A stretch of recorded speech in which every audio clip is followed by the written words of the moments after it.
நம சிவாய. ஓம் நம சிவாய. அஸ்ட்ரோ கராத்தே முனியப்பன் சுவாமி ஜோதிட நேயர்களுக்கு வணக்கம். என் குலதெய்வம் பெரியாண்டிச்சம்ம தாயை வணங்கி, என் அப்பன் கராத்தே முனியப்பன் சுவாமியை வணங்கி, என் குருவை வணங்கி வாங்க சிறப்பான பலன்களை பார்ப்போம்.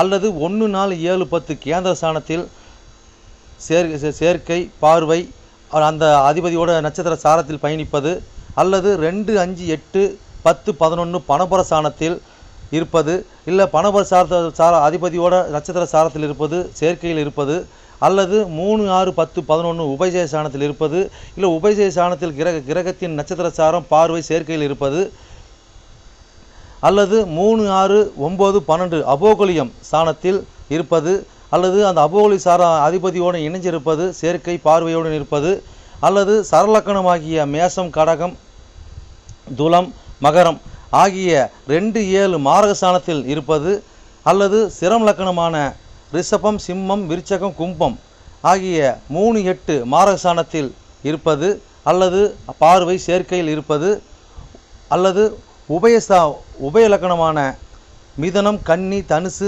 மிதனம் ஆகிய லக்கணத்துக்கு 2, 7, 11 மாரகஸ்தானத்தில் இருப்பது, அந்த அதிபதியோடு இருப்பது பார்வையில் இருப்பது நட்சத்திர சாரத்தில் இருப்பது, அல்லது நீச்சம் உச்சம் ஆட்சி பெற்றிருக்கிறார்களா, அல்லது சூரியனிடம் அஸ்தங்கதம் பெற்றிருக்கிறார்களா, பரிவர்த்தனை அல்லது வர்க்கோத்தமம் அல்லது நீச்ச பங்கம் அல்லது திக்பலம் அல்லது புஷ்கரமாம்சம் அல்லது கெட்டிடும் ராஜயோகம் பெற்றிருக்கிறார்களா, அல்லது நட்பு வீட்டில் உள்ளார்களா அல்லது பகை வீட்டில் உள்ளார்களா, அதே சமயம் கிரகம் சுப கிரகம் சேர்க்கையில் பார்வையில் இருக்கிறார்களா, அல்லது அசுப கிரகம் சேர்க்கை பார்வையில் இருக்கிறார்களா, இல்லை அவர்கள் நட்சத்திர தொடர்பில் இருக்கிறார்களா என்று பார்க்கணும். அதுபோலவே அடுத்தது பார்த்திங்கன்னா 3, 6, 8, 12 வீட்டு மறைவு ஸ்தானத்தில் இருக்கிறார்களா, அல்லது 3, 6, 8, 12 வீட்டு அதிபதி சேர்க்கை பார்வை அவர்களின் நட்சத்திரம்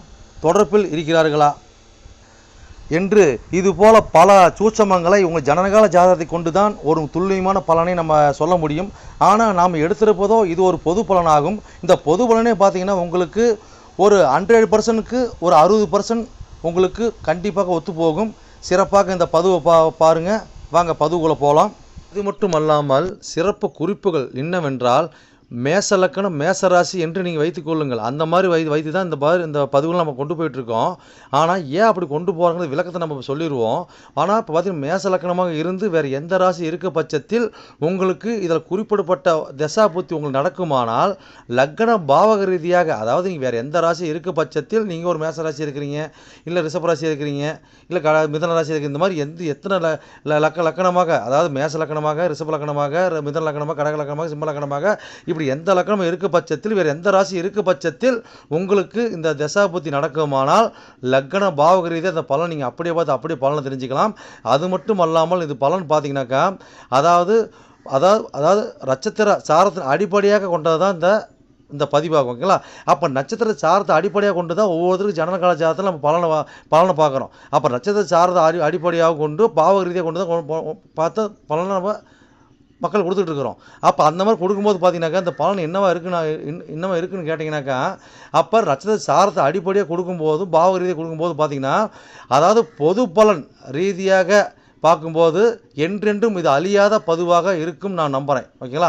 அப்போ நீங்கள் எப்பயுமே இந்த பதிவுகள் எடுத்து பார்க்கும்போது பார்த்தீங்கன்னா எந்த ஒரு காலத்திலும் எடுத்து பார்க்கும்போது உங்களுக்கு பொதுவான பலனாக பார்க்கும்போது 100% உங்களுக்கு அப்படியே அந்த பலன் இருக்கும். ஓகேங்களா? மேற்கொண்டது மீதி பார்த்தீங்கன்னா உங்களுக்கு ஜனனகால ஜாதகத்தை கொண்டு எடுத்து பார்க்கும்போது பார்த்தீங்கன்னாக்கா எந்தெந்த இது அமைப்பில் எந்தெந்த வகையில் இருக்குது எந்தெந்த அமைப்பில் இருக்குதுன்னு பட்சத்தில் மீதி பலனை பார்ப்போம். ஆனால் இது என்னதான் நம்ம அந்த அமைப்புகளை பார்த்தாலுமே நம்மளுக்கு பார்த்தீங்கன்னா எப்படி தான் பார்த்தாலும் ஓரளவுக்கு, அதாவது ஒரு 50% அதாவது உங்களுக்கு நட்சத்திர சார்ந்த அடிப்படையில் இந்த பாவக ரீதியாக பார்க்கும் பொழுது இந்த பலன் 100% சிறப்பாக இருக்குன்னு என்று நம்பி வாங்க பதிவுக்குள்ளே போவோம்.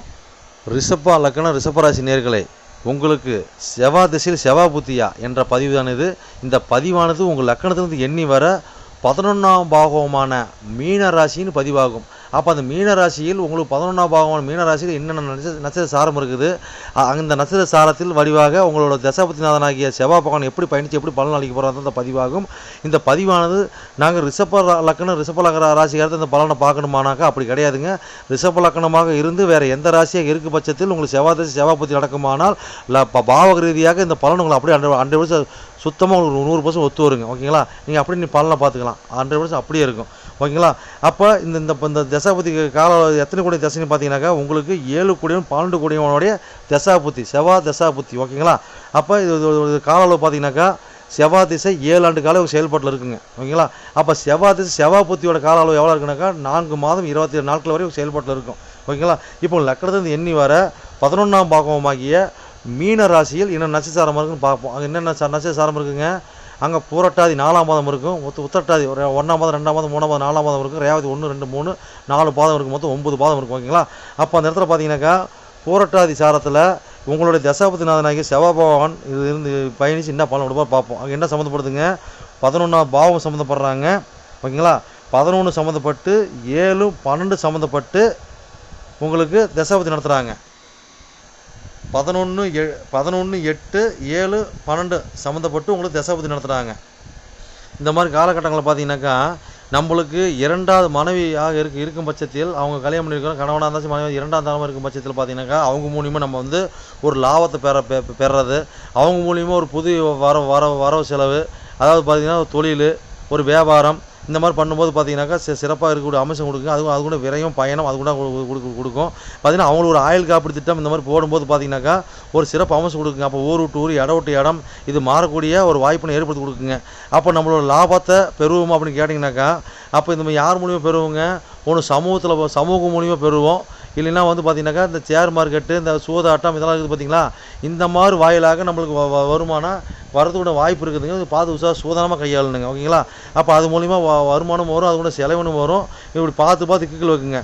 அப்போ கூட்டாளிங்க மூலியமாக மனைவி மூலியமாக சமூகம் மூலியமாக வரும். ஓகேங்களா, அப்போ திடீர்னு ஒரு பாயிண்ட் ஆஃப் ஏற்படுத்தி கொடுக்கும். அப்போ ஊர் விட்டு ஊர் அதுக்காக விரையும் அதுக்கான பயணம். ஓகேங்களா, இதெல்லாம் செலவழி பண்ணும்போது பார்த்தீங்கன்னாக்கா நம்மளுக்கு 11 வேணாம் லாபஸ்தானம் தானே. அப்போ லாபத்தை எப்படின்னு பார்க்கணும், பொது பலனாக தான் பார்க்கறனால பார்த்தீங்கன்னாக்கா அங்கே என்ன சம்மந்தப்படுது லாபத்தில், அப்போ 11 8 டபுளாக சம்மந்தப்படுது. அப்போ நம்மளுக்கு ஊர் விட்டு ஊர் போகும்போது பார்த்தீங்கன்னா நம்மளுக்கு நல்ல ஒரு லாபத்தை பெறுவாங்க. அப்போ 2வது தாரமாக இருக்கக்கூடிய வாய்ப்புன்னு இருக்க குடும்ப தம்பதிகளுக்கு இந்த ஒரு வாய்ப்பு நல்லா சிறப்பாக அமையும். ஓகேங்களா, 1 போட 2 பிடிக்கிற மாதிரி அமைப்பு ஏற்படுங்க. அதே மாதிரி பார்த்தீங்கன்னாக்கா ஆல்ரெடி ஒரு கல்யாணம் பண்ணியிருக்க ஒரு தாரம் இருக்கக்கூடிய அமைப்பு பார்த்தீங்கன்னாக்கா அவங்களுக்கு அதாவது பிரச்சனை ஏற்படும் இந்த மாதிரி காலகட்டங்களில். அதாவது அவங்க மேலே சந்தேகங்கள் இந்த காலகட்டங்கள் உள்ளே போதும். அதனால் பார்த்து உஷாராக சூதானம் வரப்போ நல்லதுங்க. ஓகேங்களா, சரி எவ்வளோ சொல்லலாம், அடுத்த கட்டத்துக்கு போயிடலாம். அடுத்தது பார்த்தீங்கன்னாக்கா இங்கே உத்திரட்டாதி சாரத்தில் உங்களோட தசாபதிநாதனாகிய செவ்வாய் பகவான் போனால் என்ன பலன் கொடுப்பார். அப்போ உத்திரட்டாதி சாரங்கள் பார்த்தீங்கன்னாக்கா இங்கே 11ஆம் பாவம் சம்மந்தப்படுது. அப்போ 9 10 சம்மந்தப்பட்டு 7 12 சம்மந்தப்படுது. இந்த மாதிரி காலகட்டங்களில் பார்த்தீங்கன்னாக்கா நம்மளுக்கு அதாவது பார்த்தீங்கன்னா ஒரு தந்தையார் மூலிமா நம்மளுக்கு லாபம் இருக்கும். ஓகேங்களா, அது கூட விரயம் இருக்கும். அதே மாதிரி பார்த்தீங்கன்னா மாமியார் மூலிமா நம்மளுக்கு ஒரு அனுகூலம் இருக்கும், அது கூட விரயம் இருக்கும். இப்படி நம்மளுக்கு ஒரு மாற்றி கொடுக்குமான்னு கேட்டாக்கா கட்டாயம் மாற்றி கொடுக்குங்க. அப்போ பார்த்தீங்கன்னாக்கா நம்மளுக்கு கலத்தத்து மூலிமா பார்த்தீங்கன்னாக்கா ஒரு லாபம் கொடுக்குற மாதிரி கொடுப்பாங்க. சின்ன பிரச்சனைகள் இக்குகளும் உண்டான விரயத்தையும் கொடுப்பாங்க. இப்படி மாற்றி நம்ம பார்த்தீங்கன்னாக்கா சம்மந்தப்படுதுங்க. அப்போ என்னென்ன சம்மந்தப்படுதுங்க, இப்போ 11 சம்மந்தப்பட்டு 10 9 சம்மந்தப்பட்டு 7 12 சம்மந்தப்படுது தானே. அப்படி பார்க்க போனாக்க இந்த மாதிரி காலகட்டங்களில் சிலருக்கு 2ஆம் திருமணத்துக்கு உண்டான வாய்ப்பு ஏற்படுத்தி கொடுத்துருங்க. அப்போ தொழிலில் ஒரு மாற்றத்தை அப்படிலாம் தொழிலில் ஒரு மாற்றத்தை ஏற்படுத்தி கொடுத்துரும். ஓகேங்களா, அப்போ தொழில் ஒரு மாற்றத்தை ஏற்படுத்தி கொடுக்கும். அப்போ பார்த்தீங்கன்னாப்பா நம்ம தந்தையார் பார்த்தீங்கன்னாக்கா தொழில் செஞ்சுட்டு தொழிலை விட்டுட்டு லைனுக்கு போகிற மாதிரி அமையும். ஓகேங்களா, அப்போ லைனுக்கு போகிற மாதிரி அமையக்கூடிய வாய்ப்பு ஏற்படுத்தி கொடுக்கும். அப்போ உச்சக்கல்வி உயர்கல்வி பட்டப்படிப்பு இது எல்லாம் பார்த்து சம்மந்தப்பட்ட தொடர்பில் இதெல்லாம் ஏற்படுத்தி கொடுக்கும். எல்லாத்துக்கும் இக்குகள் வைக்கும். ஓகேங்களா, அப்போ பார்த்தீங்கன்னா அவர் பகைப்பட்ட சாரத்தை தான் யார் நடத்துகிறா, 7 கூட 12 கூட உட்காரான் 10 10 9 10. அப்போ அந்த 9 10 கட்டாயம் பார்த்தீங்கன்னா அவரோட சாரமாக இருந்தாலும் பார்த்தீங்கன்னா இவர் பயணிக்கும் போது பார்த்தீங்கன்னாக்கா அதெல்லாம் ஒரு மிஸ் அண்டர்ஸ்டாண்டிங் கொடுத்தா நம்மளுக்கு கொடுப்பாரே தவிர கொடுக்க மாட்டார். ஓகேங்களா. இன்னும் எவ்வளோ சொல்லிட்டு போகலாம். அடுத்தது பார்த்தீங்கன்னாக்கா அங்கே அடுத்து என்ன சாரம் இருக்குதுங்க, அங்கே ரேவதி சாரம் இருக்குது. அப்போ ரேவதி சாரத்தில் உங்களோட தசாபதிநாதனாகிய 7 கோடி 12 கோடி செவ்வாய் பலன் பயணிச்சு என்ன பலனை கொடுப்பார். அப்போ 11 சம்மந்தப்படுது, அப்போ 2 5 சம்மந்தப்படுது. ஓகேங்களா. அப்போ அது மேலே 7 12 சம்மந்தப்படுறாங்க. இந்த மாதிரி காலகட்டங்கள் பார்த்தீங்கன்னாக்கா அதை குடும்பத்தில் நீயா நானாங்கிறது ஒரு வாக்குவாதங்கள். அதாவது பார்த்தீங்கன்னாக்கா நீ அவ்வளோ சம்பாரிச்சு நான் எவ்வளோ சம்பாரித்தேன், நான் அதை பார்த்தேன் இதை பண்ணினேன் அப்படின்னு பார்த்தீங்கன்னாக்கா நம்மளோட குடும்பத்தில் இப்போ எல்லாருமே குழந்தைங்க போனாலும் பார்த்தீங்கன்னாக்கா ஒரு வாக்குவாதங்களும் இந்த பிரச்சனைகள் வரும். அப்படி இல்லைனாக்கா உயர்கல்வி படிப்பு விஷயமாக பேசக்கூடிய அதுக்கு உண்டான செலவினம், அதுக்கு உண்டான ஒரு வாக்குவாதம், அதுக்கு உண்டான பயணம், அதுக்கு உண்டான செலவு. ஓகேங்களா. அதுக்கு உண்டான சமூகத்தை அணுகிறது, கூட்டாளிகிட்ட அணுகிறது, உங்கள் தாரத்தை அடிப்படி நீங்கள் கலந்து பேசிக்கிறது, இது எல்லாமே பார்த்தீங்கன்னா இது வாயிலாக நடக்கும். அப்போ அது மூலிமா நம்ம லாபத்தை பெறுறது, ஒரு பேர் பெறுறது, இந்த மாதிரி வாய்ப்பினை ஏற்படுத்தி கொடுக்குங்க. இன்னும் எவ்வளோ சொல்லிட்டு போகலாங்க. இதை நீங்கள் பயணிச்சு பாருங்க, சிறப்புடன் வாழ்வீங்க. சரி நேயர்களே, என்னோட பதிவை நீங்கள் சிறப்பாக கேட்டிருப்பீங்கன்னு மனதார நான் நம்புகிறேன். நீங்கள் கேட்டது வெறும் கோச்சார பலன் தான். உங்கள் ஜனனகால ஜாதத்தை கொண்டு பார்க்கும்போது தான் எந்த கிரகம் எந்த சாரம் வாங்கியிருக்குது, எந்த கிரகம் எந்த பாவத்தை பார்க்குறாங்கன்னு சொல்லி துல்லியமான பலனை பார்க்க முடியும். நீங்கள் துல்லியமான பலன் நீங்கள் பார்க்கணுனாக்கா என்னோட வாட்ஸ்அப் நம்பர் கீழே ஓடிட்டு இருக்குதுங்க. நீங்கள் வாட்ஸ்அப் நம்பர் மூலியமாக என்னோட ஜாதத்தை நீங்கள் அனுப்பி நீங்கள் என் மூலியமாக துல்லியமான பலனை நீங்கள் அறிஞ்சிக்கலாம். அதே மாதிரி பார்த்தீங்கன்னாக்கா பல பேர் நான் நேரில் வந்து அணுகிறாங்க. அதுவும் பார்த்தீங்கன்னா நம்ம இருப்பிடம் பார்த்தீங்கன்னாக்கா நம்ம இருக்கிற ஒரு ஆலயத்தில் இருக்கிறாங்க. சொந்தமாக ஆலயம் வச்சு நடத்திட்டு இருக்கிறோம். வீரசக்தி நாகம்மா திருக்கோயில்னு சொல்லி நடத்திட்டு மற்றும் கராத்தே மூலியமாக சொல்லி நடத்திட்டு இருக்கிறோம். அதில் பார்த்தீங்கன்னா வீரசக்தி நாகம்மா திருக்கோயில் சேவை அறக்கட்டளை மூலியமாக நம்ம கோயில் இயங்கிட்டு வருதுங்க. எல்லாத்தையும் பார்த்தீங்கன்னா துல்லியமாக பர்ஃபெக்டாக நம்மகிட்ட இருக்க எல்லாமே இருக்கும். எந்த ஒரு தோஷம், எந்த ஒரு காரியம், எந்த ஒரு பரிகாரம்னா நம்ம ஒரு கஸ்டமர் நம்ம கேட்டு தான் வந்து அவங்களோட காரியத்தை வந்து முன்னெடுத்து செய்யறாங்க. அந்த நம்பிக்கைகரமாக நம்மளோட பலன் இருக்கிறதுனால தான் இந்த மாதிரி கஸ்டமர் நம்மகிட்ட அணுகி நம்ம சிறப்பு பலன் அடைஞ்சிட்டு இருக்கிறாங்க. இது போல ஒவ்வொருத்தரும் பலன் அடைகிறது எங்களோட ஆசை. அது மட்டும் இல்லாம பாத்தீங்கன்னாக்கா எங்க கோயிலுக்கு லீடர்ஷிப்னு பாத்தீங்கன்னாக்கா எங்களுடைய கிருஷ்ணசுவாமிங்க வாக்கு சித்தர் பாத்தீங்கன்னாக்கா கிருஷ்ணசாமி, அதாவது சோழி பிரசன்னம் கல்லு கூடு சொல்லுவாங்க இல்லைங்களா, அது சிறப்பான முறையில சிறப்பா பாப்பாருங்க. நேர்முகமா பாக்குறாங்க, ஆன்லைன் மூலமா பாக்குறாங்க. நீங்க யாரு என்னன்னு தெரியாது, உங்களோட ஃபுல் டீட்ல அப்படி சொல்லுவாருங்க. ஓகேங்களா. உங்களோட டீட்ல சொல்லி உங்க பேரை சொல்லி சோழி போட்டாருன்னா சிறப்பான முறையில சிறப்பா உங்களுக்கு சோழி பிரசனம் பார்த்து அருமையா சொல்லுவாருங்க. அதே மாதிரி பாத்தீங்கன்னா அது மூலியமா நீங்க இதுல பார்த்து நீங்க அணுகி அது மூலியமா தெய்வ அருள்வாக்குங்க அது. ஓகேங்களா. அது மூலியமா நீங்க வந்து சிறப்பான பலன் நீங்க அடையலாங்க. எந்த ஒரு காரியமா இருந்தாலும் எந்த ஒரு விஷயங்களா இருந்தாலும் துல்லியமான பலன் துல்லியமா இருக்குங்க. சொல்றது அப்படியே நடக்கும், சிறப்பா இருக்குங்க. சரி நேயர்களே, உங்களிடமிருந்து விடைபெறுவது S. Balu Jayavel, MA astro. நன்றி, வணக்கம்.